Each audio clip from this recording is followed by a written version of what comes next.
In this video, we're going to be finding the domain of a function. And the domain is a set of inputs a function can take on. Often I like to look at a function and see if it has any restrictions. Instead of thinking about all the possibilities it could be, think about the numbers to exclude and then write the domain from there. Most of the time you're going to write domains in interval notation.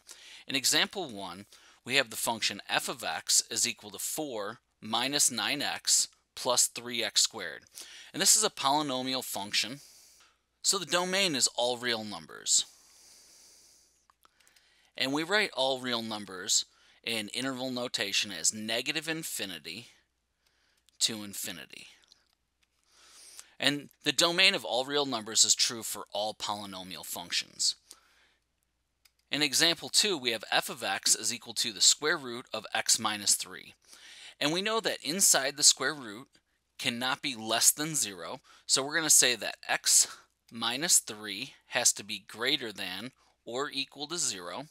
And now we're going to solve this for x. So x has to be greater than or equal to 3. So in interval notation, we would say that the domain is 3 with a bracket, because we can include 3, to infinity. In example 3, we have 1 over the square root of x minus 3. And the reason I wanted to look at this example as well is because when the square root is in the numerator, it can equal 0. When the square root is in the denominator, remember, we can't have 0 in the denominator. So now x minus 3 has to be greater than 3. So the difference in the domain is, in the last example, the domain was 3 including 3 to infinity. And now we're going to have open parenthesis for 3 because we can't include it to infinity. And in the last two examples, the square root and the denominator not equaling 0 are the two most common domain restrictions. In the next example, we have 5x squared minus 3x plus 3, all divided by x minus 7. And the domain of this function exists everywhere except for where the denominator is equal to 0, and that's at 7. So the domain in interval notation is negative infinity to 7 union 7 to infinity, or all real numbers except for 7. In example 5, we have f of x is equal to 3 divided by x squared minus x minus 6. And when you have a function like this, the first thing we're going to do is factor the denominator. So I'm going to rewrite this as 3 divided by, and x squared minus x minus 6 can be written as x minus 3 times x plus 2. So our denominator would equal 0 at 3 and negative 2.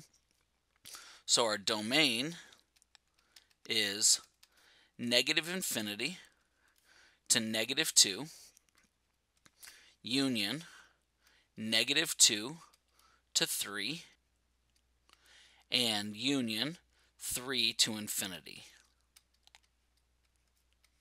In example 6, we have f of x is equal to the square root of x plus 7 divided by x plus 2 times x minus 3. In this example, we need to make sure that any inputs in our domain make inside the square root greater than or equal to 0, and our inputs do not equal to negative 2 and 3. So the three restrictions I'm going to have are x plus 7 has to be greater than or equal to 0, and then x cannot equal negative 2, and x cannot equal 3. And so I'm going to solve this inequality. So x has to be greater than or equal to negative 7. And then it also has to exclude negative 2 and 3. So our domain is going to be negative 7 to negative 2 union negative 2 to 3 union 3 to infinity. And that's all for this video on domain of a function.